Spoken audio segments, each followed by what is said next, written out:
Olá, prezado aluno, prezada aluna, seja muito bem-vindo, muito bem-vinda à disciplina de Tendências do Marketing Digital. Se você não esteve comigo no semestre passado, na disciplina de Planejamento e Inteligência de Marketing, eu sou a professora Daiane Freire Romagnolo, eu tenho graduação em Administração, mestrado em Administração e tenho como área preferida dentro da Administração Marketing, principalmente o Marketing Digital. Então, acredito que a gente tenha bastante para conversar, para discutir sobre essa disciplina, principalmente em relação às tendências, que é o tema principal da nossa disciplina. Discutir todas as ferramentas do marketing digital com essa perspectiva de tendências. O que a gente consegue aplicar para a nossa área? O que a gente consegue trazer para o nosso contexto brasileiro nessa perspectiva de tendências, né? O que o mercado tem utilizado, o que os consumidores, enquanto experiência do usuário, tem solicitado, que nós, que somos da área, precisamos estar atentos. Então é nessa perspectiva também que eu quero trabalhar com você. Lembrando sempre que a gente tem lá o nosso fórum, ele já está aberto, então participe do fórum. A gente discute nessa aula um tema do nosso fórum, que é sobre a Lei Geral de Proteção de Dados Pessoais, que é uma tendência bem forte ali para o marketing de relacionamento, principalmente para o marketing digital.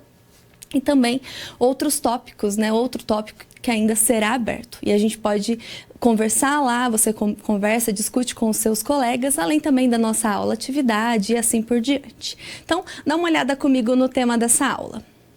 História e evolução da internet. Por que é importante a gente entender esse conceito histórico e evolutivo? Porque é dali que a gente consegue ter uma noção de onde vêm essas tendências, né? Como que essas tendências são pensadas ou olhando para esse consumidor, olhando para aquilo que tem disponível no mercado.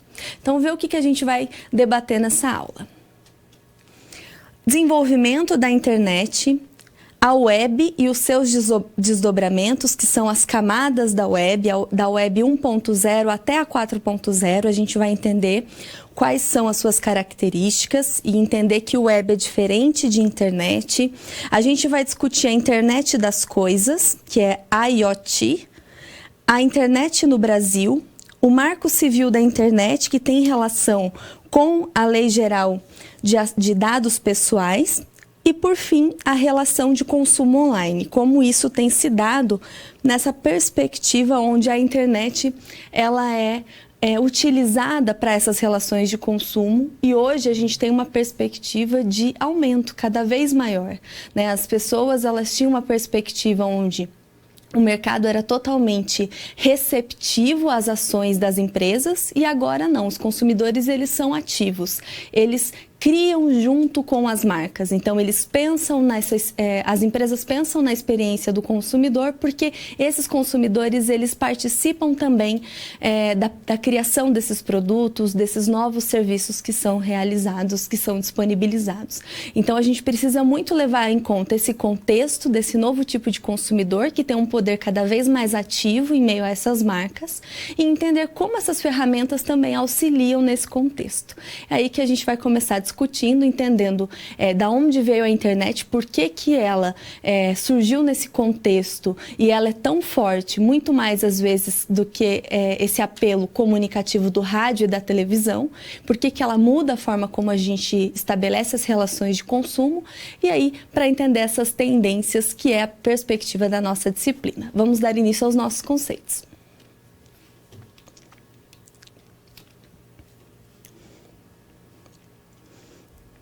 O desenvolvimento da internet. Para entender o desenvolvimento da internet, eu quero que você dê uma olhada comigo nessa linha do tempo. Claro que a gente às vezes não consegue enxergar aqui todos os itens, mas para que a gente só fique ciente, porque depois a gente vai discutir todos esses itens nos slides seguintes, essa linha do tempo ela começa aqui em 1960 até os dias de hoje. Então aqui terminando em 1995, mas aqui com alguns tópicos que a gente tem nos dias de hoje. É importante a gente ter ciência de que a internet, a história dela, o surgimento da internet, ele começou como muito a gente tem no marketing digital nos Estados Unidos.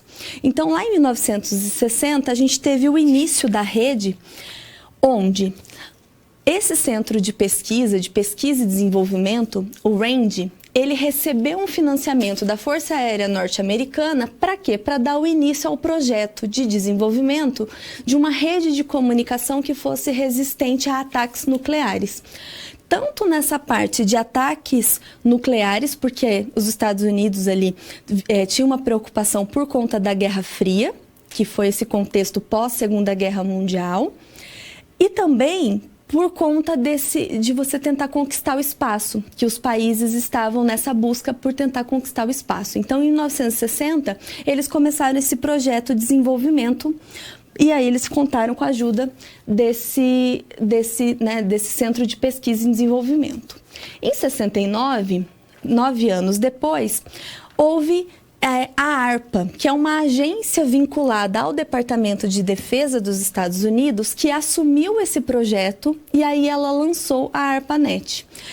E o que aconteceu? Teve um foco muito pensado na pesquisa. Por quê? Porque havia necessidade do desenvolvimento de uma rede de comunicação.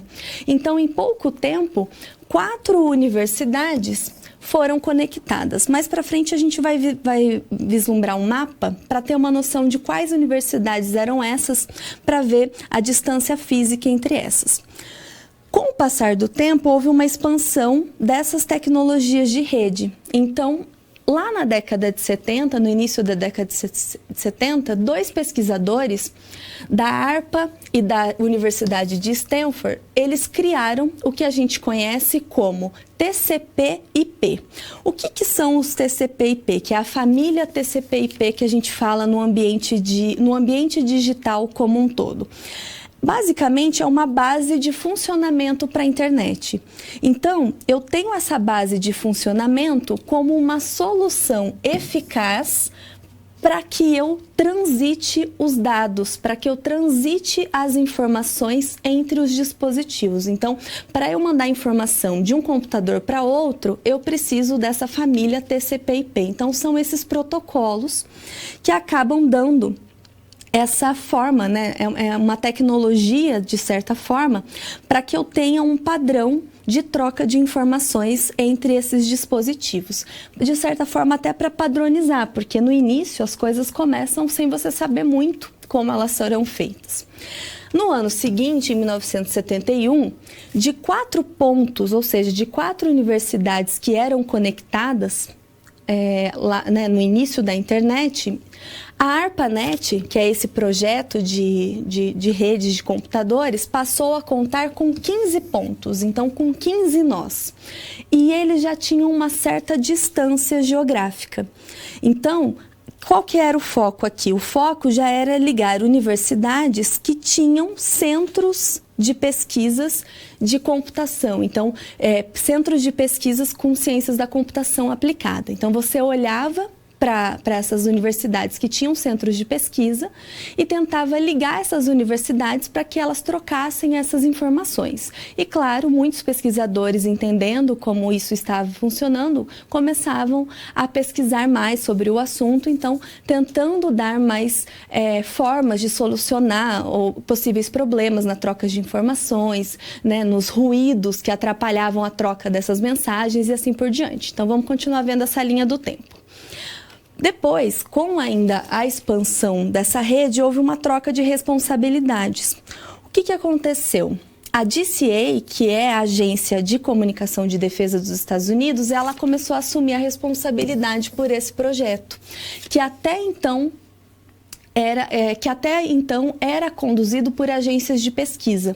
Assumindo esse projeto, ela começou a coordenar isso de uma forma onde a ARPANET, que foi essa primeira visão da internet que começou a ser difundida nos Estados Unidos, ela se expandiu. Então, as instituições do leste a oeste dos Estados Unidos, elas começaram a usufruir da rede. Mas veja aqui como é o foco acadêmico. Por mais que tinha uma ação do governo, era muito para troca de informação entre as instituições. Então, a gente tinha aqui, em 1969, 4 instituições de pesquisa apenas conectadas pela ARPANET, e depois, em menos de 8 anos, a gente já passou aqui conectando de leste a oeste dos Estados Unidos. Então, por cabos, né? Por cabos aqui, por conexões via cabo, você conecta várias instituições para que todas tenham troca de informação via internet. 1983, então a gente já passou para a década de 80. A ARPANET, ela cai em desuso. Então, por quê? Porque eles acreditavam que podia haver possíveis vulnerabilidades nesse processo. E nesse caso, a Agência de Comunicação de Defesa dos Estados Unidos, ela resolveu desenvolver uma outra rede exclusiva para fins militares, que é a MILNET. E a MILNET começou então a ter esse foco apenas para fins militares, e a ARPANET, que até então estava sendo utilizada, ficou em desuso naquele momento. 3 anos depois, em 86, houve a National Science Foundation, então a Fundação Nacional de Ciência, que ela resolveu conectar a sua rede à NSF-Net, né? Então, a própria rede de internet que é a principal via de distribuição de rede aqui da NSF. O que ela fez? Ela transformou isso aqui na espinha dorsal. Então, antes a ARPANET era a principal. Agora, a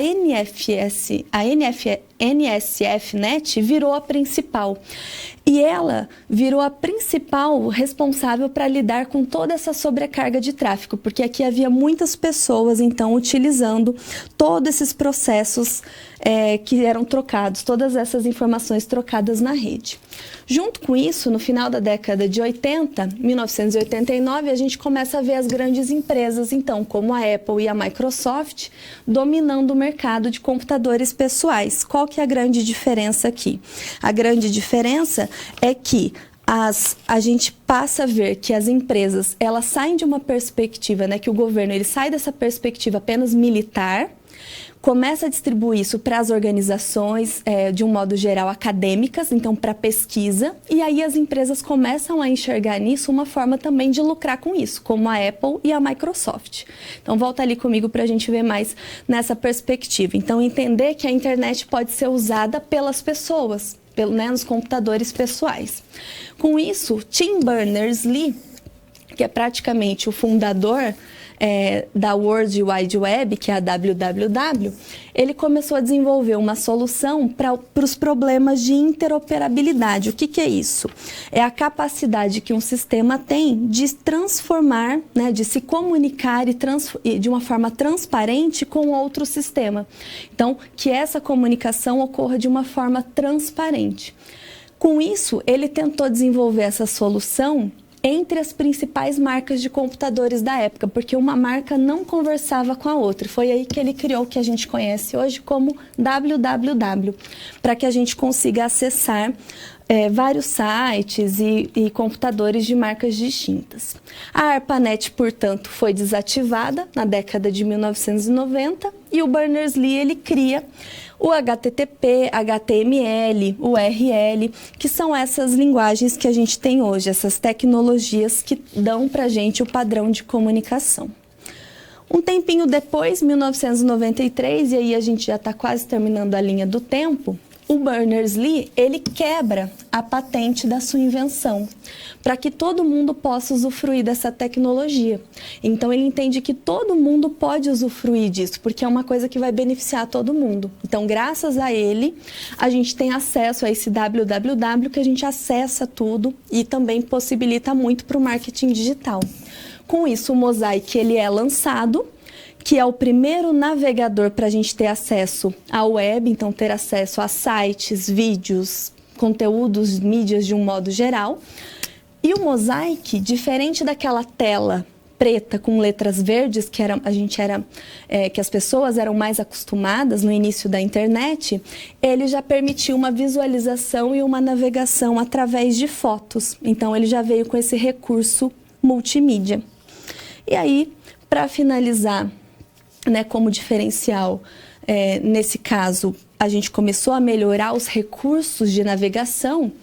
A NSF-Net, ela encerra as suas atividades porque as empresas de telecomunicações começaram a agir com muita concorrência, dominar esse mercado que foi privatizado. E em 1995, o Netscape ele é lançado para estudos, ou seja, de uma forma gratuita, se você fosse estudar, e precificado para fins comerciais. E qual que é a diferença dele? A diferença dele é que ele tinha uma rica interface gráfica e a gente conseguia pensar em mini aplicativos funcionando para usar toda a disponibilidade, né? Usar vários recursos para navegar na internet. E depois disso a gente vem pensando nas web, a evolução da web, até o que a gente tem hoje como a internet das coisas e tudo que a gente conseguiu de avanço depois disso. Mas é importante a gente ver como as agências de pesquisa são fundamentais para que a gente tenha acesso a toda essa evolução e as tendências, porque muito disso vem daquilo que está acontecendo no mercado e daquilo também que é estudado, né? Daquilo que as pessoas às vezes solicitam das suas demandas.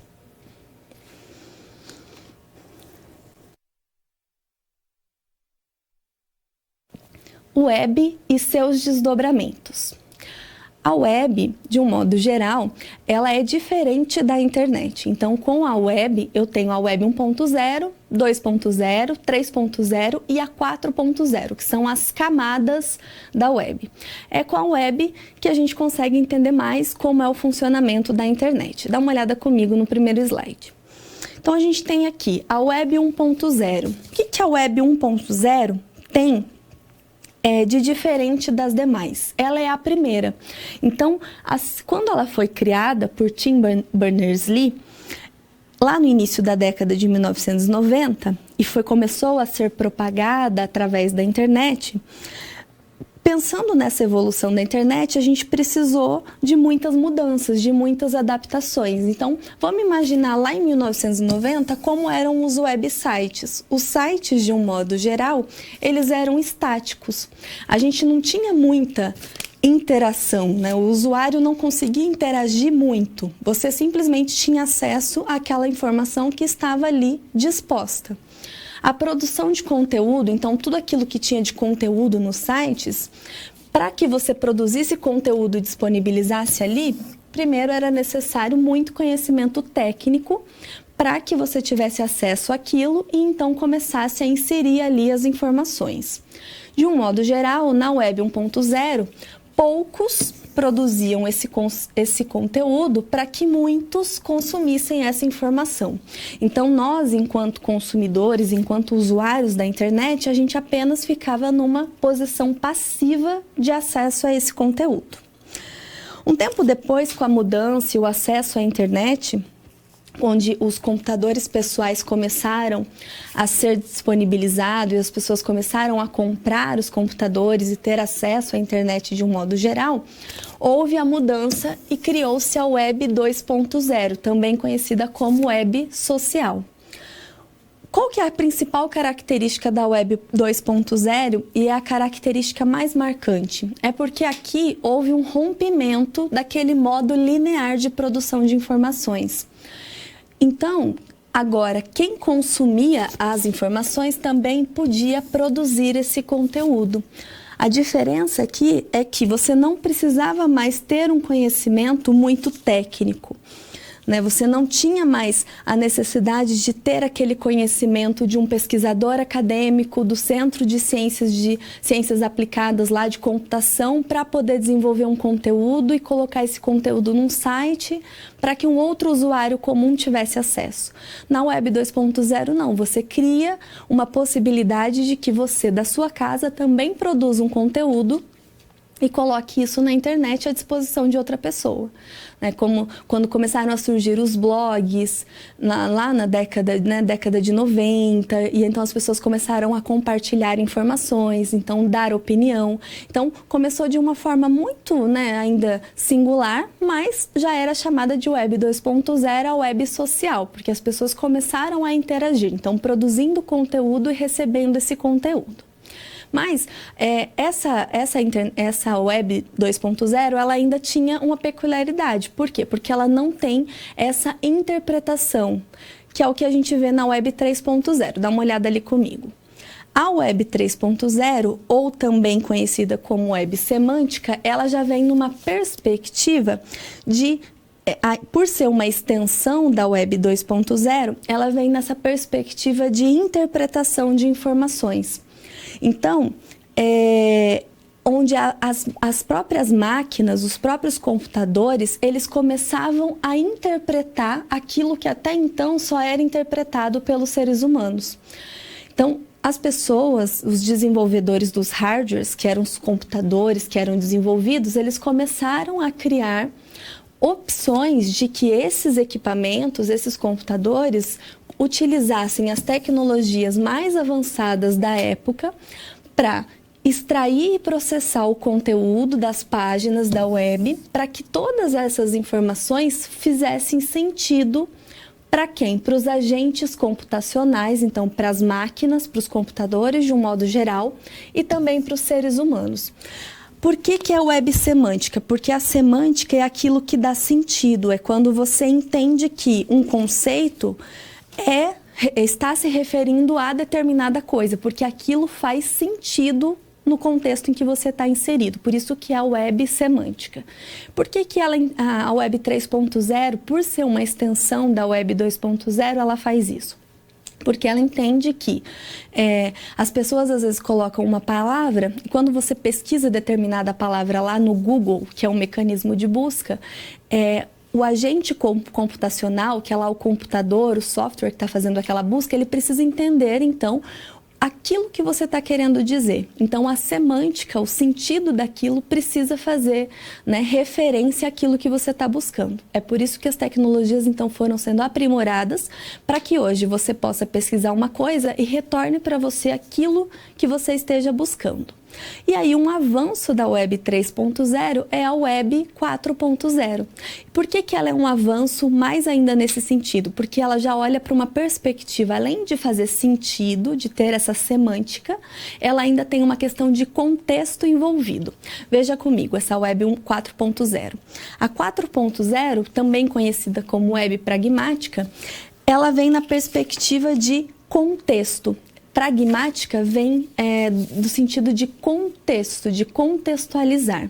Então, ela pega tudo aquilo que foi discutido nas web anteriores, então todo aquele legado estrutural anterior, para explorar o significado a partir da perspectiva do usuário. Então, é pensar naquilo que o usuário está procurando, naquilo que ele está pesquisando, e apresenta para ele uma informação relevante, mas que tenha de fato sentido aquilo que foi requisitado. Então, quando eu estou procurando lá determinada palavra, determinado conteúdo, aquilo, quando a máquina vai fazer a busca, aquilo tem um sentido. Aquele conteúdo retorna para mim em relação ao meu contexto, então em relação ao lugar que eu estou, ao tempo que eu estou. É a mesma coisa de você procurar por um lugar para você jantar e ele vai contextualizar com base no georreferenciamento, que é, por exemplo, a localização que você vive. Por quê? Porque há tecnologias de georreferenciamento, então geográfica, que vai pensar, vai saber que você faz a consulta de determinado local e que provavelmente você esteja fazendo a busca, porque naquele momento você quer buscar um restaurante para você jantar na cidade em que você se encontra. Então, é no sentido de entender que você procura algo e esteja procurando algo e a resposta que ele te dá faça sentido. Então, ele entende como se fosse um ser humano. Então, cada vez mais há esse aprimoramento para a questão da web, né? Desde a web 1.0 até a 4.0 e hoje o que a gente acaba vivendo mais que é a internet das coisas, onde os dispositivos são conectados à internet independente da interação humana ou não.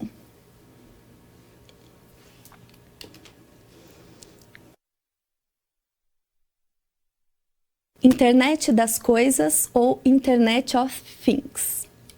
A internet das coisas é o atual momento que a gente vive da web. Então, quando a gente fala da web 1.0, 2.0, 3.0 e 4.0, atualmente a gente vive a era da internet das coisas.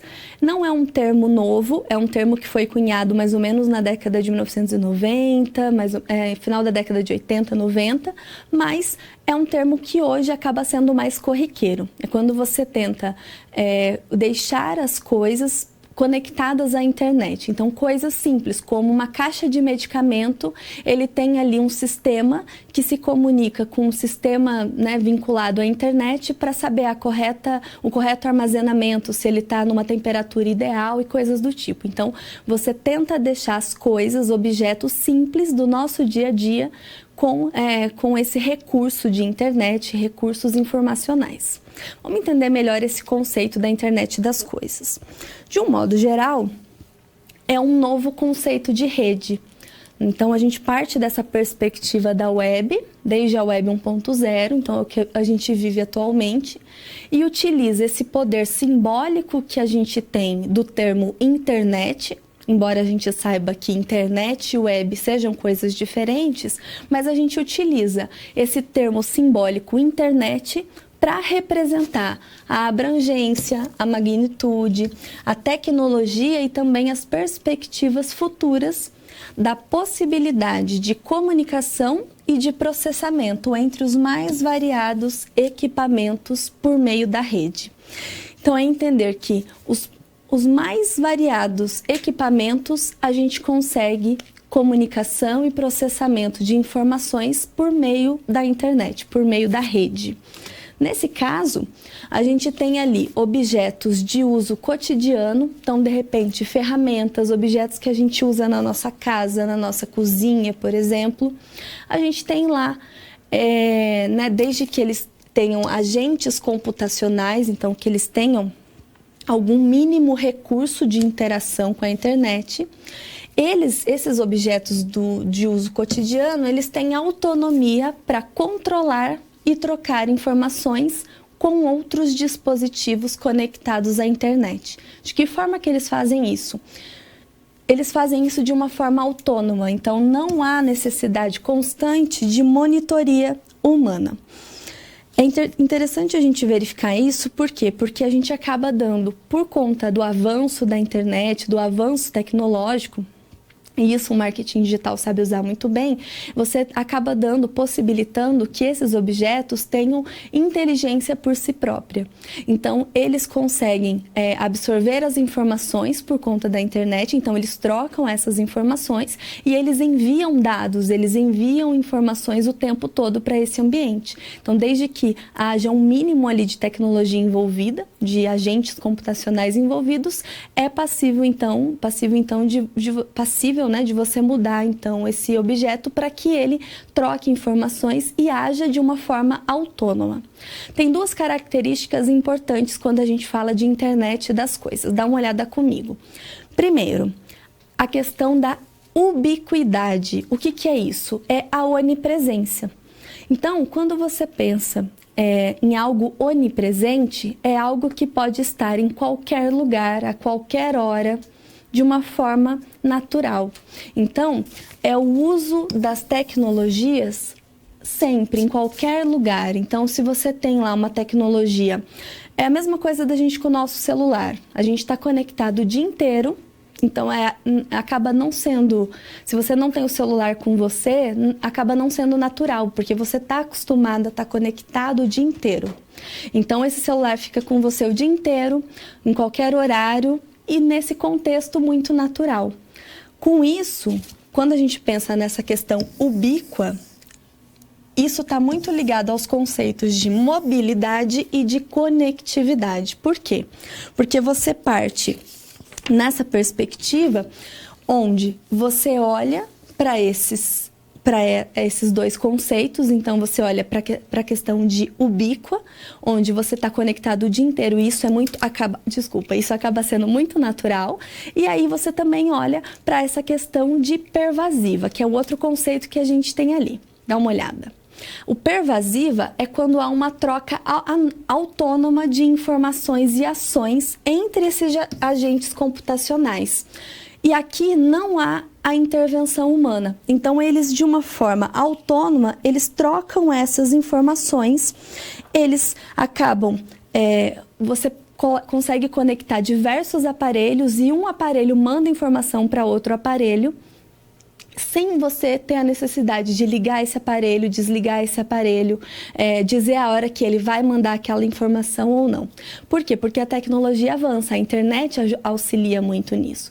Então, esses dois conceitos, eles são sempre muito ligados e sempre traz essa parte de mobilidade, porque você consegue se deslocar e sempre está envolvido por informações, sempre você está ligado 24 horas por dia, e a questão de você também estar conectado, independente do lugar, desde que você tenha acesso à internet e tenha recursos, dispositivos para isso, você consegue ter acesso.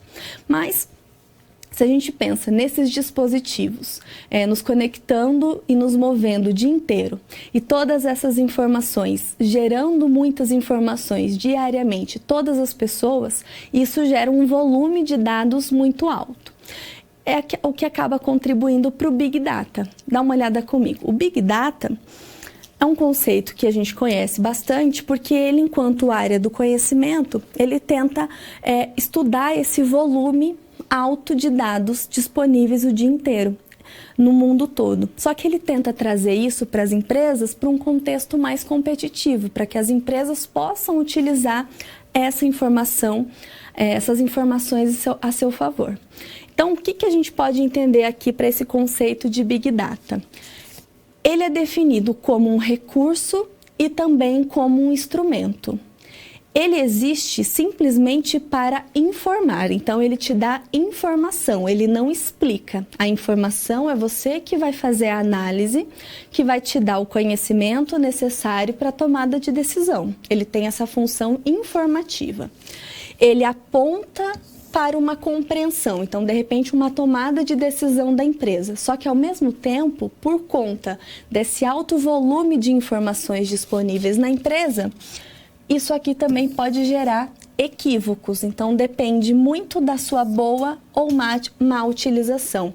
A gente trabalha, e aqui a gente chama dos 5 Vs do Big Data, né? Porque o Big Data ele trabalha com uma velocidade muito grande de informações, uma variedade muito grande de informações, a veracidade, porque você trabalha às vezes com dados colhidos diretamente dos usuários, então é uma riqueza muito grande, né, e a veracidade desses dados, o valor desses dados que dá para a organização um alto valor para a tomada de decisão, e o volume, que é um volume inestimável de dados colhidos diariamente. A Nike, por exemplo, ela desenvolveu um aplicativo onde as pessoas tinham lá nos smartphones, e aí esse aplicativo monitorava o dia a dia dessas pessoas, como batimento cardíaco, número de passos dados, controlava o sono e coisas do tipo. Tudo isso fazia interação com as redes sociais. Fazendo interação com as redes sociais, começou a criar um estímulo para que essas pessoas fizessem competição entre elas. E, ao mesmo tempo, esse volume de dados também trouxe para a Nike o quê? Informação para tomada de decisão. Então, você via aquilo que as pessoas estavam fazendo e isso colaborou para melhorar produto, para desenvolver novos tênis, para desenvolver roupas que fossem mais adequadas para o estilo de atividade que as pessoas faziam e assim por diante. Por isso que uma coisa colabora muito com a outra. Na perspectiva da internet das coisas, a gente tem algo que tem sido muito utilizado, como é a questão da vestimenta, né? Então, dá uma olhada comigo nessa imagem, que são os dispositivos vestíveis, então dispositivos que você pode vestir. Então, a gente tem lá as camisas que usam nanotecnologia, onde tem lá as fibras têxteis com processamento e memória. Então, consegue medir a temperatura do corpo, fazer a conexão com outros vestíveis, então com outras peças que você consegue vestir com você. Os óculos, que direcionam pontos de interesse, acesso à localização, navegação, informação e notícia. Relógio, que é um dos mais comuns que a gente tem hoje, com mensagens, comunicação. Clima, horário, que tem lá o teu e-mail, que você consegue vincular com o seu celular. As pulseiras com pulsação, pressão, temperatura, indicador de saúde.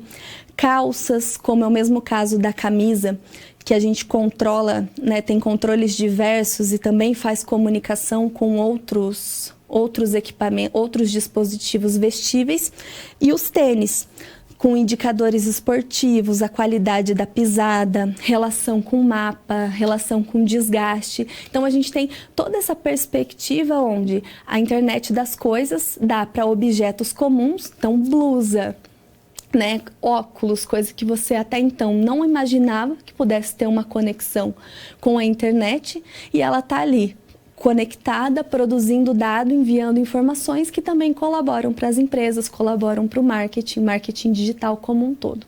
Então, as empresas também podem utilizar isso a seu favor, com certeza.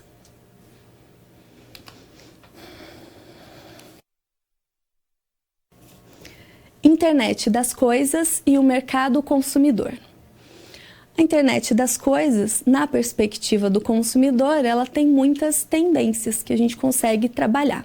Então, para essa situação da nossa realidade profissional, vamos falar da internet das coisas e como que ela ajuda os consumidores a simplificar as suas vidas. Numa perspectiva de número de coisas conectadas, então equipamentos, objetos simples do nosso dia a dia conectados à internet de um modo geral, de 27 bilhões em 2017, até 2030 serão 125 bilhões. Então a gente terá ali quase 100 bilhões a mais do que a gente já tem de 2017 até então. Com isso, a gente vê que cada vez mais a popularidade dos dispositivos com a internet das coisas, então dispositivos conectados, acaba promovendo a busca em relação ao consumidor por facilidades no dia a dia. Em que sentido? Quando você promove a personalização para que cada pessoa faça a própria personalização daquilo que ele procura, quando você traz atualização de novos recursos, quando você tem possibilita o monitoramento, então monitoramento da saúde, ou da própria casa, ou do animal de estimação. Então esses recursos de facilidades, isso traz muito recurso para o consumidor e o consumidor gosta disso. Tanto é que o setor de consumo é o setor com maior número de coisas conectadas. Ainda promove a busca por ajustes e refinamentos com base no mundo real e também em casos específicos. Então, você sempre atribui essas melhorias de tentar trazer mais recursos, de trazer atualizações, melhorar a experiência do usuário com base naquilo que de fato está sendo demandado. Você sai de uma perspectiva aqui de tendência, de olhar aquilo que você acha que vai acontecer com aquilo que o usuário está pedindo, então com a dor desse usuário. De pensar aquilo que ele deseja, de repente ele quer que os objetos relacionados ao animal de estimação dele esteja conectado com os objetos que ele utiliza no dia a dia. Então ele sai para fazer uma corrida, mas deixa o animal em casa e ele consegue monitorar, fazer esse monitoramento. As empresas, quando investem em tecnologia, elas fazem as suas adaptações com base em casos reais, com base nesse usuário que sentiu a necessidade de mudar, então ele co-cria, ou seja, ele cria junto com a empresa. E é essa facilidade que as empresas também enxergam quando esse usuário passa a ser mais ativo nesse processo, que é um recurso que o marketing tem utilizado bastante, que tem feito os consumidores serem mais próximos dessa empresa. Mas vamos ver mais coisas sobre a internet das coisas e o mercado consumidor. É importante a gente saber que as tendências e as preferências, elas mudam em um piscar de olhos. Então, às vezes a gente acha que algo está indo em determinada linha e de repente acontece algo lá do outro lado do mundo que influencia um consumidor aqui, o consumidor da sua empresa. Então, as empresas, de um modo geral, elas aproveitam a internet das coisas para compreender esse comportamento do usuário. Por quê? Porque a internet das coisas, ela envia sempre esses dados. E com isso, tendo acesso a dados, você tem acesso a informações que gera o conhecimento e te possibilita a tomada de decisão. Com isso, se você tem acesso a esses dados dos clientes, isso acaba trazendo experiências inigualáveis para ele. Então, ele vai ter acesso a experiências que até então ele não havia pensado. De um modo geral, a gente tem algumas tendências para ficar de olho. Então, os dispositivos com internet, então, que eles atuam de forma autônoma, eles tendem a ser mais seguros. E um fator importante disso é por conta da tecnologia blockchain. O que é a tecnologia blockchain? Aqui é quando você tem lá blocos encadeados e seguros de informações que eles, através da internet, eles levam esses dados consigo, como se fosse uma impressão digital. Aí a informação ela é vista, mas ela não pode ser copiada, ela tem menos chances, ela não consegue ser adulterada. Então você consegue levar a informação de um computador para outro, de um IP para outro, então trocar informações na rede através dessa tecnologia blockchain, só que sem a possibilidade disso ser interceptado, dessas informações serem roubadas, dessas informações serem excluídas, dessas informações serem modificadas, adulteradas, coisas do tipo. Então, essa tecnologia já tem sido utilizada pelas empresas, empresas como a blockchain, por exemplo, no processo produtivo ou na logística de entrega de carnes para supermercados. Então, desde o frigorífico até a entrega dessa carne. Para saber para ter a garantia de origem, para saber todo o processo que passou aquela carne, para saber que aquilo que vai para o consumidor tem qualidade, desde quando esse animal foi abatido e assim por diante. Então, as empresas têm investido muito nisso. E a internet das coisas tende a ser mais segura por conta de tecnologia, como é o caso da blockchain. Mais algumas coisas ali para a gente ficar de olho nessas tendências. As cidades muito mais inteligentes, então os sensores e medidores na coleta de dados para a construção de uma melhor infraestrutura e também de serviços públicos.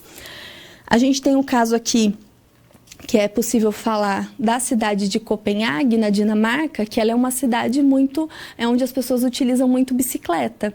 E aí usa-se muito a internet das coisas para enviar informações sobre o tráfego. E aí você consegue traçar rotas, melhorar o tráfego dessas pessoas para que as pessoas continuem utilizando a bicicleta, que acaba sendo mais sustentável, mas utilizem melhores rotas. Então, a gente também utiliza isso para deixar as cidades mais inteligentes. Então, as smart cities, então cidades inteligentes. Mais algumas tendências. Um papel mais proeminente nas nossas casas. Então, as nossas casas com objetos conectados, desde aparelhos na nossa cozinha, do nosso quarto, quando você sai de casa e os aparelhos por si próprio, uma máquina de lavar roupa que começa o processo sozinha e termina de secar a sua roupa sozinha, desde que você deixe programado e ela já te deixa informado daquilo que está acontecendo, se houve algum problema ou não. Um processo de escaneamento para ver se ela está com algum problema ou não e assim por diante. O próprio varejo e a internet das coisas para melhorar a experiência desse cliente, pensando naquilo que o varejo pode fazer para poder melhorar a experiência. Então, um cliente que está dentro de uma loja deseja fazer uma compra e aí a internet das coisas vinculadas ali nas prateleiras para que ele tenha uma interação com aqueles objetos, tenha interesse e aquilo acaba sendo muito mais dinâmico e ele tenha muito mais prazer em comprar. Então acaba sendo uma tendência muito forte que o marketing, e principalmente o marketing digital, consegue utilizar muito a seu favor.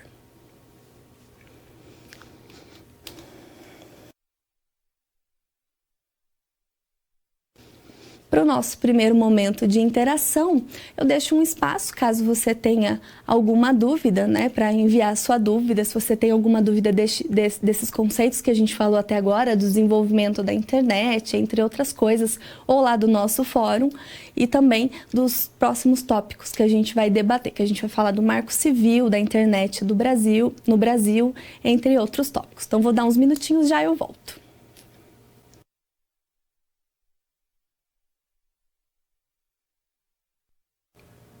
Bom, ainda não recebi nenhuma perguntinha, mas também quero lembrá-lo do avaliar. A gente tem até o dia 5 de novembro para fazer a nossa avaliação. Aproveita que lá é uma ótima oportunidade de você falar aquilo que você gostaria que mudasse no seu polo, na instituição de um modo geral, no curso. Dê lá a sua opinião, porque depois a gente faz os planos de melhoria para que a gente deixe a instituição um lugar melhor. Então, entre lá no portal digital do aluno, no PDA, e faça a sua colaboração. A gente precisa muito, então a gente gostaria muito que você participasse, tá certo? Vamos dar continuidade aos nossos conceitos. Segue lá comigo.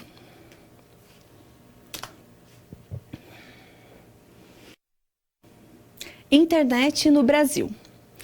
Da mesma forma que a internet ela teve um desenvolvimento, principalmente nos Estados Unidos, na década de 60 em diante, até os dias de hoje no mundo todo, no Brasil, um pouquinho mais tardio, mas ela também teve um desenvolvimento. Então a gente vai entender mais sobre o desenvolvimento dela aqui no nosso país. Veja lá. Essa linha do tempo, a gente vai destrinchá-la em alguns slides, mas é importante a gente ver que tudo começou em 1987. Então, em 1960, a gente começou a falar de internet nos Estados Unidos, as agências começaram a discutir isso pela questão da Guerra Fria, no cuidado com essas informações e também na ida do homem à Lua e coisas do tipo, mas no Brasil isso foi se dar mesmo em 1987. E aí, um ponto importante aqui no ano de 2016 com a regulamentação do Marco Civil. Mas aí a gente vai falar dessa linha do tempo agora. Então, em 1987, houve aqui a Embratel e a Universidade do Estado de São Paulo. Essas duas instituições, elas começaram a buscar algumas soluções para conectar as instituições de ensino no Brasil e no mundo. Da mesma forma que nos Estados Unidos, aqui houve esse início pensando nas instituições de ensino. Então, como que haveria colaboração das pessoas, dos acadêmicos, de um modo geral, em prol da internet. Nesse caso, em 1989, 2 professores da USP, eles conseguiram se conectar à rede da Fundação de Amparo à Pesquisa do Estado de São Paulo e a Fermilab, que é um laboratório dos Estados Unidos. Então, eles fizeram a primeira conexão do Brasil com esse laboratório nos Estados Unidos. Então, foi a primeira conexão daqui com o mundo, e aí por intermédio dos Estados Unidos. Foi a primeira conexão exterior que a gente teve com a internet. Esse foi um primeiro ponto importante no ano de 89. Ainda no mesmo ano, de um modo mais independente, o Laboratório Nacional de Computação Científica e a Universidade Federal do Rio de Janeiro, eles se conectam à BitNet dos Estados Unidos. A BitNet é uma rede de comunicação específica para o meio acadêmico dos Estados Unidos. E aí essas duas instituições brasileiras também conseguem se conectar. Então a gente vê mais 2 instituições no Brasil, no ano de 89, que também conseguem fazer essa conexão, ainda por meios acadêmicos, com os Estados Unidos. 3 anos depois, em 1992, há aqui um processo que é da Rede Nacional de Pesquisa e o Ministério da Ciência, Tecnologia, Inovações e Comunicações. E eles montam um backbone. O que é o backbone? É uma espinha dorsal. É basicamente uma rede de transporte, de esquema de ligações de rede. Por que eles fazem isso? Eles fazem esse aparato tecnológico para poder conectar as instituições. Então, eles conseguem criar um processo mais forte para que, de fato, conseguisse conectar. E a gente tem aqui nessa época o apoio da ONU para que fosse difundida a internet no país, porque aqui acontecia a ECO 92, que une vários países para discutir questões ambientais e coisa do tipo. Então, a ONU também apoiou esse processo da internet. Pouquinho tempo depois, em 1995, a Embratel e a Rede Nacional de Pesquisa e o Ministério de Comunicação, eles são obrigados a abrir mão do projeto. Por quê? Porque com a eleição presidencial. Então, quando o Fernando Henrique entrou, em 1995, ele decidiu privatizar, o governo como um todo decidiu privatizar as empresas de telecomunicações. Então, aí a Embratel e a Rede Nacional de Pesquisa, junto com o Ministério de Comunicação e Tecnologia, eles tiveram que abrir mão desse projeto. Abrindo mão desse projeto, as empresas, então, começaram a enxergar a internet como uma moeda de troca. Então, era possível você investir mais em tecnologia para vender isso para a população de um modo geral. Por isso que em 1995 foi criado o Comitê Gestor da Internet, e esse comitê existe até hoje. Ele é formado por sociedade civil, empresa e governo, e ele é modelo para outros países. Então, muitos países se inspiraram nessa história. Em 1996, estabeleceu-se as diretrizes dele. Então, o que ele fez? Ele estabeleceu aqueles domínios. Só que a gente tem que pensar que, na época, a velocidade da internet era de 2 megabits. Então, ainda era muito baixa. Era uma internet muito baixa, perto de hoje, que a gente ainda tem uma estrutura não tão alta assim, mas na época era muito baixa. Mas a gente precisa entender o seguinte, que com a privatização, as empresas começaram, então, a disputar esse mercado, de entender que os consumidores também poderiam ter acesso à internet. Com a web social, onde as pessoas também conseguiam produzir o seu conteúdo, a web 2.0, as pessoas começaram a querer ter os seus próprios computadores. Lembrando que a Apple e a Microsoft, nessa época, começaram a desenvolver os seus computadores pessoais. Então, foi uma forma do próprio governo também estimular essa concorrência para que as empresas começassem a competir aqui dentro. Vamos ver esse mapa. Então, em 1996, essa era a estrutura da Rede Nacional de Pesquisa. É importante a gente ver que, apesar no processo que foi muito mais tardio e que a conexão não era tão boa, a gente já tinha muitos pontos ligados aqui, que ligava vários pontos do país e também com os Estados Unidos. Então, a gente já tinha uma rede até robusta para a época, para algo que começou tão tarde. Em 97, o Comitê Gestor da Internet ele estabeleceu diretrizes para a criação e controle da internet. Então, o IP, que é a questão do protocolo de internet, que foi criado lá por Tim Berners-Lee. Em 1999, houve um projeto de lei protocolado que versava sobre a necessidade de caracterizar ataques que fossem realizados por hackers como crimes cibernéticos. Então, já mostrava essa preocupação dos crimes realizados no ambiente virtual. No ano 2000, o projeto de lei de iniciativa do Senado que propunha o registro e também a guarda das conexões realizadas pelos usuários. Para que isso? Para você identificar onde as pessoas acessavam, de que lugar, quais sites elas acessavam, para você ter acesso a esses registros. Para que você consiga, então, saber o que essas pessoas estão acessando, para ter um controle maior dessas informações, para proteger também as pessoas que às vezes são atacadas, pessoas que estão mais vulneráveis, que têm essas informações coletadas de pessoas que agem com má intenção nas redes. Volta lá para a nossa linha do tempo. Em 2003, aquele projeto que a gente viu no slide anterior, ele é aprovado para a gente para essa questão dos hackers atuantes na rede. Em 2005 foi criado o Núcleo de Informação e Coordenação do .br, que é o NIC.br. Ele é responsável por distribuir e controlar aquele domínio .br que a gente tem no site, que descreve que aquele site é de domínio brasileiro.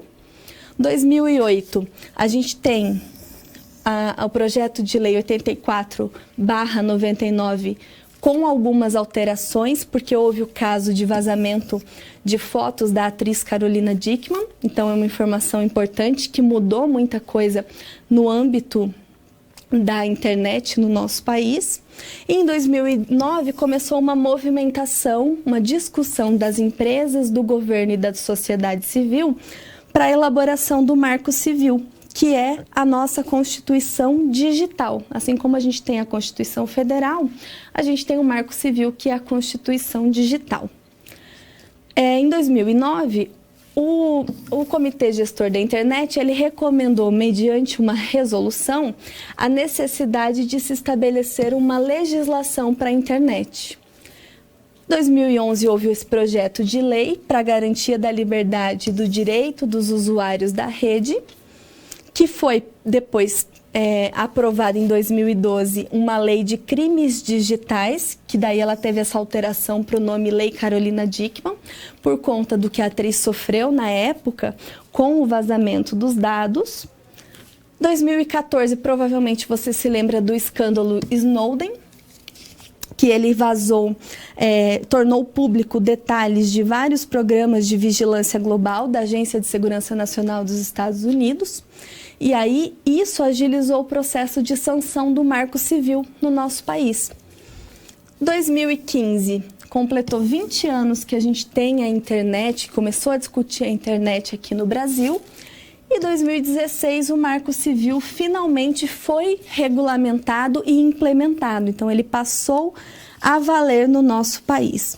E ele segue como uma Constituição digital, onde tudo aquilo que é feito na internet, tudo aquilo que é julgado em relação às nossas ações na internet, elas partem da premissa do Marco Civil. E a gente tem a Lei Geral de Acesso, né, Lei Geral de Dados Pessoais, que daí alterou 2 artigos do Marco Civil, que é importante a gente só se atentar, mas de um modo geral, o Marco Civil, ele faz todo esse aparato legal, essa Constituição digital, para que a gente possa, então, utilizar enquanto usuário mesmo dessa internet, tanto empresas, quanto governo, quanto cidadãos.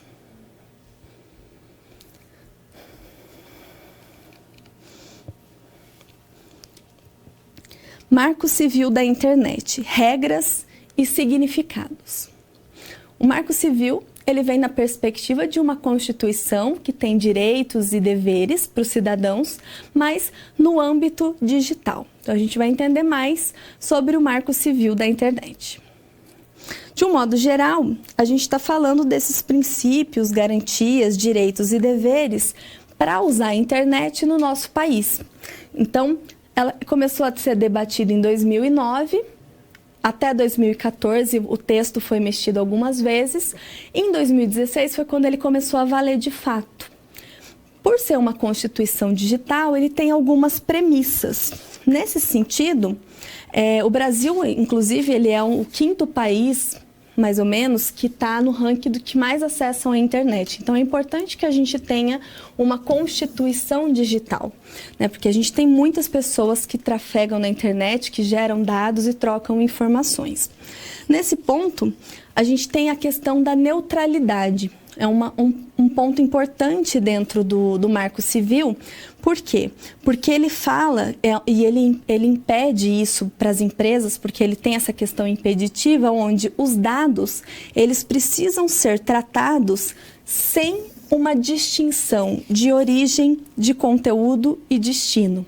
Então, as empresas, elas não acessam aquilo que o usuário acessou. Então, há uma neutralidade para que haja mais uma imparcialidade em relação àquilo que é feito na internet, desde que haja uma legalidade de acesso para que você tenha lá um acesso por meio judicial. Fora isso, há uma neutralidade, então, para que as pessoas acessem as informações. Mas a empresa ela não pode invadir o espaço, por exemplo, desse consumidor, captando essas informações. A privacidade, que é a questão de garantia de preservação dos dados. Então, a partir do momento que a empresa tem acesso aos seus dados, você concede os dados a essa empresa ela precisa garantir que ela vai preservar esses dados, a menos que eles sejam solicitados judicialmente. Os próprios dados, de um modo geral, ele tem essa questão proibitiva, né, do que você vai fazer com esses dados. Você não pode passar esses dados a terceiros. Então, ele traz toda essa questão legal daquilo que a empresa deve fazer, de como o próprio usuário deve se resguardar e daquilo que ele tem como direito e dever na internet. E a responsabilidade de tudo aquilo que você propaga, de tudo aquilo que você traz, troca de informações na internet, é de responsabilidade sua. De saber que aquilo que você coloca sem a pessoa ter autorizado deve ser retirado imediatamente, porque senão você corre o risco de sofrer as sanções previstas no Marco Civil. Então, aqui no dia 23 de abril de 2014 foi quando ele foi sancionado, mas ele foi implementado de fato em 2016. Algumas premissas importantes: a garantia de liberdade de expressão, de privacidade, de intimidade dos usuários e de inviolabilidade das comunicações. Então, você consegue ter os seus direitos preservados, os seus dados preservados, a sua comunicação preservada, a menos que haja questões judiciais envolvidas. Parte relacionada à coleta de dados pessoais, então o Marco Civil ele sanciona tudo isso. Os registros de conexão à internet ainda são válidos e a empresa provedora de acesso à internet ela tem que guardar por determinado período para que haja uma comprovação do seu registro de tráfego na internet, inclusive os registros de navegação. A retirada de conteúdos que infringem a lei, então conteúdos que são, né, que não correspondem àquilo aquilo que fere a imagem do outro, por exemplo, devem ser retirados e você sofre essas sanções legais previstas. Então, ele traça tudo isso e as pessoas, então, têm um amparo legal nessa Constituição, uma Constituição que precisou ser remodelada, porque se a gente olha na Constituição Federal de 88, num período onde a internet ainda não era discutida no país, praticamente. E aí a gente tem, no Marco Civil, a Constituição Digital, que por conta de todos os fatores de desenvolvimento da internet no país, foi acelerada e garante esses direitos e deveres, tanto para a questão do usuário, quanto também para essas empresas, para nós, profissionais da área, que também precisamos saber lidar com esses dados.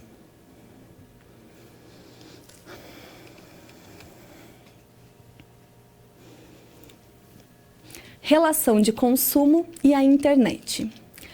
Relação de consumo e a internet tem algumas peculiaridades, porque a relação de consumo por si só, ela já muda muito se você tem o advento da internet. Então, a gente entende essa relação de consumo mais tradicional. De um modo geral, a gente parte da relação de consumo como uma relação comercial, onde você objetiva ali a troca de um bem ou serviço e a relação entre um consumidor e um fornecedor. Quem que é esse consumidor?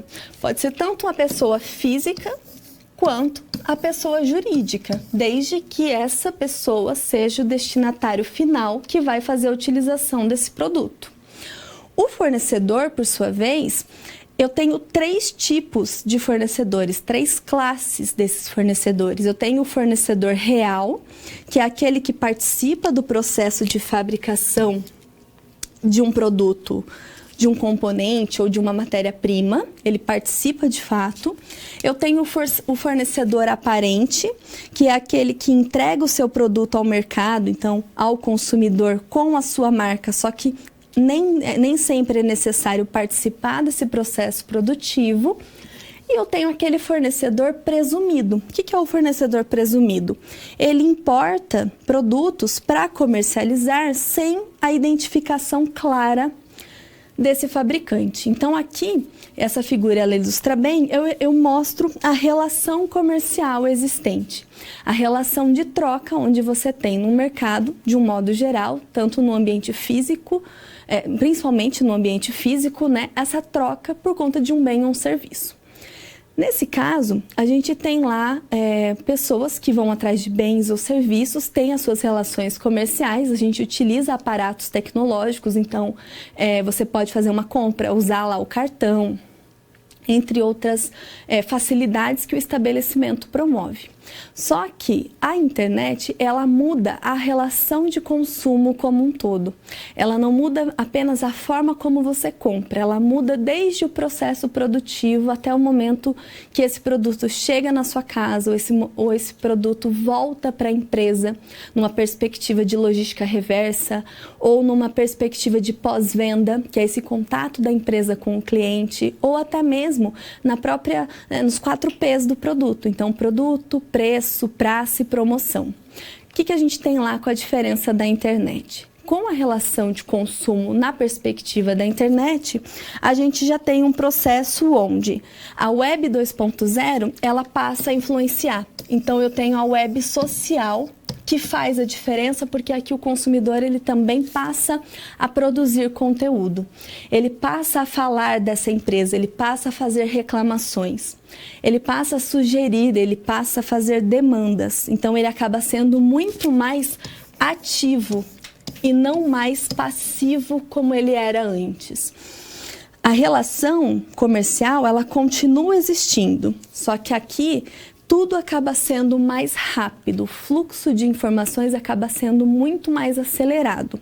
E as empresas, a partir do momento que o consumidor passa a ser muito mais ativo, isso requer que a empresa esteja atenta, mas nem sempre ela precisa ser tão ativa nessa questão de campanha. Eu não preciso tanto ficar mostrando a empresa para o consumidor se eu sei que eu tenho um consumidor muito atento que conhece a minha empresa.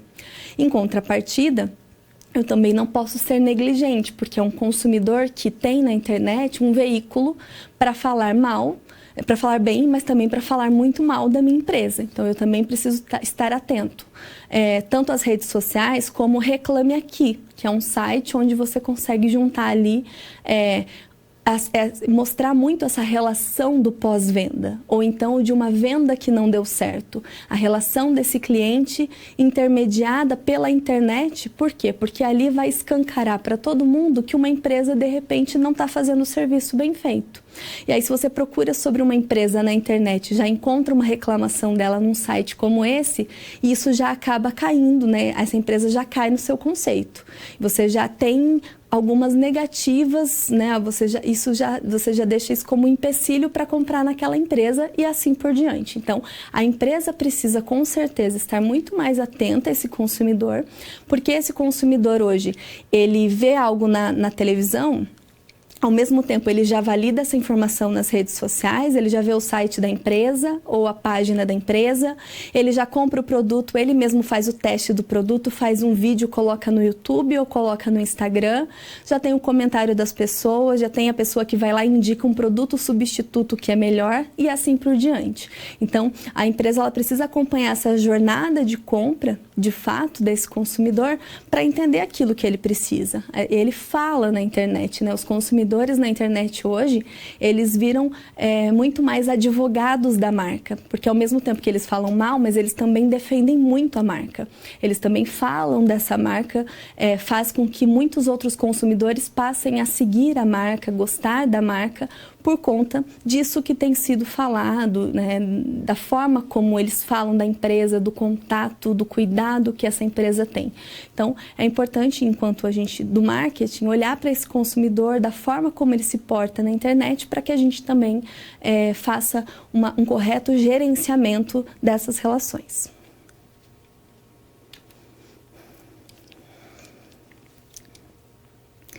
Lei Geral de Proteção de Dados Pessoais e o Marketing. Essa lei, ela passa a vigorar no ano, né, de 2020, em agosto, mas ela muda 2 artigos do Marco Civil e ela tem importantes mudanças também para o marketing de relacionamento com o consumidor. Dá uma olhada comigo.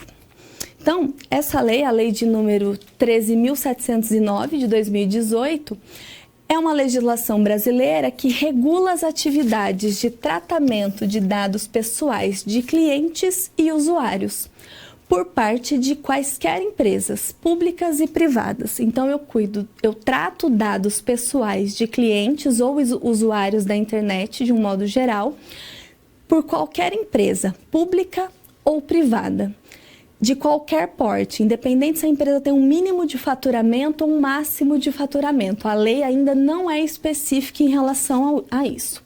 ela altera o artigo 7º e artigo 16º do Marco Civil e exige que as empresas tenham profissionais ou pessoa jurídica contratada para o tratamento de dados. Então, ainda que seja lá uma escola particular com 10 funcionários, eu preciso ter pessoas específicas de controladoria, de operação e encarregado para cuidar, para tratar desses dados pessoais dos meus clientes. Então, a lei acaba não sendo muito específica em relação a isso.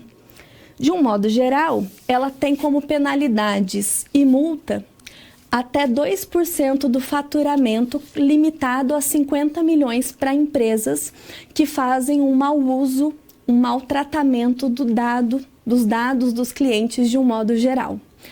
Por isso que é necessário que qualquer empresa, quando vai cuidar de dados dos clientes, ela tenha um consentimento prévio para a utilização e transferência dessas informações. O cliente precisa dar o consentimento. Ainda, exigência do consumidor. Então, fala da exigência do consumidor quanto a informações pessoais. Então, você enquanto consumidor e você enquanto empresa precisa saber que com essa lei, o seu consumidor pode exigir da empresa saber se você tem dados sobre ele e que você exclua definitivamente todos esses dados.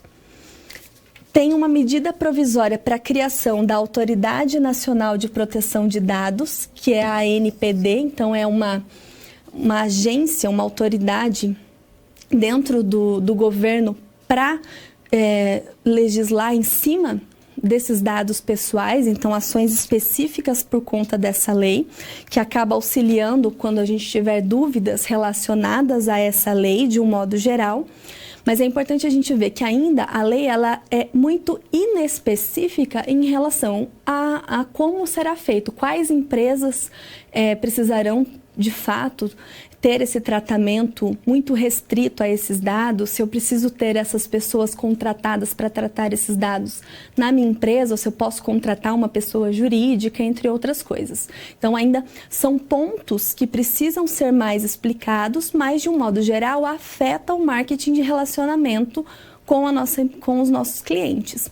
E aí afeta também o nosso CRM, que é o software de relacionamento. Dá uma olhada ali comigo.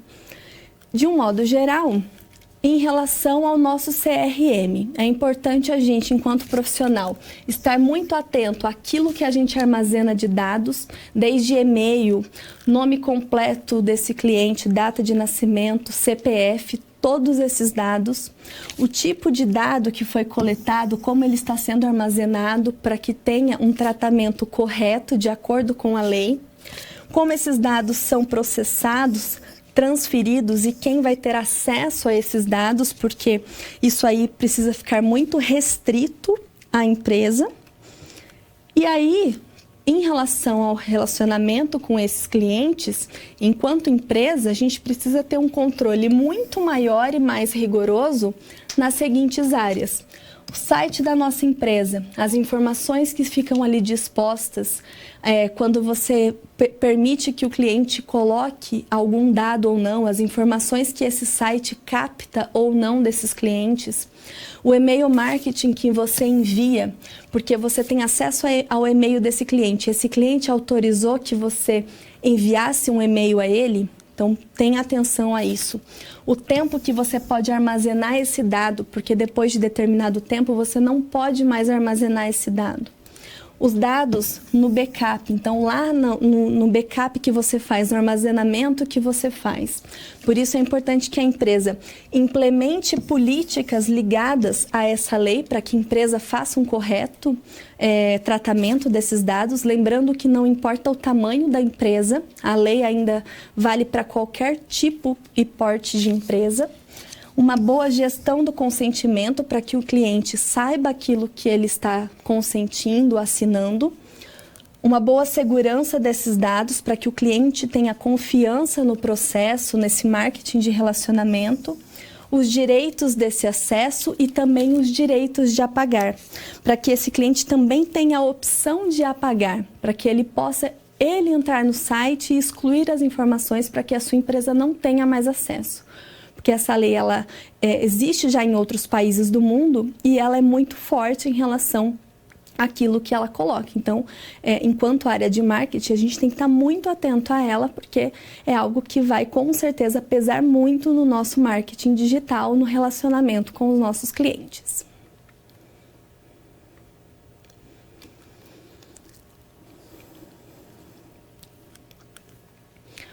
Na nossa atividade de interação, eu coloco uma questão para discussão, mas eu vi que a gente não teve nenhuma participação, então dá uma olhada nessa pergunta comigo. Qual que é a sua opinião sobre a aplicabilidade da Lei Geral de Proteção de Dados Pessoais para todo tipo de empresa privada? Claro que vale também para governo, mas no caso de todo tipo de empresa, né? E aí é uma questão que eu quero que você pense lá no nosso fórum, que o nosso fórum fala disso. Eu quero que você leve lá os benefícios e pense nessa perspectiva, né? O que tem isso lá para as empresas privadas, porque isso vai impactar com certeza muita empresa, independente do porte, do tamanho, faturamento e assim por diante.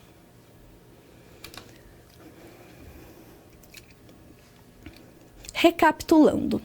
Então, para a gente recapitular aquilo que a gente disse na nossa aula, veja os pontos ali comigo, os pontos principais.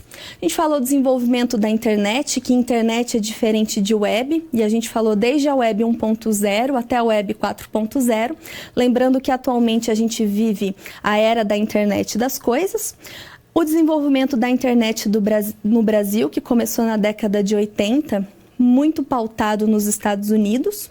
O Marco Civil da Internet, que é a nossa Constituição Digital, que também foi alterado 2 artigos, artigo 7º e artigo 16º, por conta da Lei Geral de Proteção de Dados Pessoais, e que essa lei vai afetar muito o relacionamento com o nosso consumidor, lembrando sempre que a internet afeta a nossa relação de consumo online. Então, é importante que a gente esteja atento a isso no marketing. Estamos finalizando a nossa aula, espero que você tenha gostado desse conteúdo. A gente vai falar muito de tendências do marketing digital e estou aberta às suas dúvidas, às suas contribuições. Agradeço a sua atenção, um grande abraço e até a nossa próxima aula.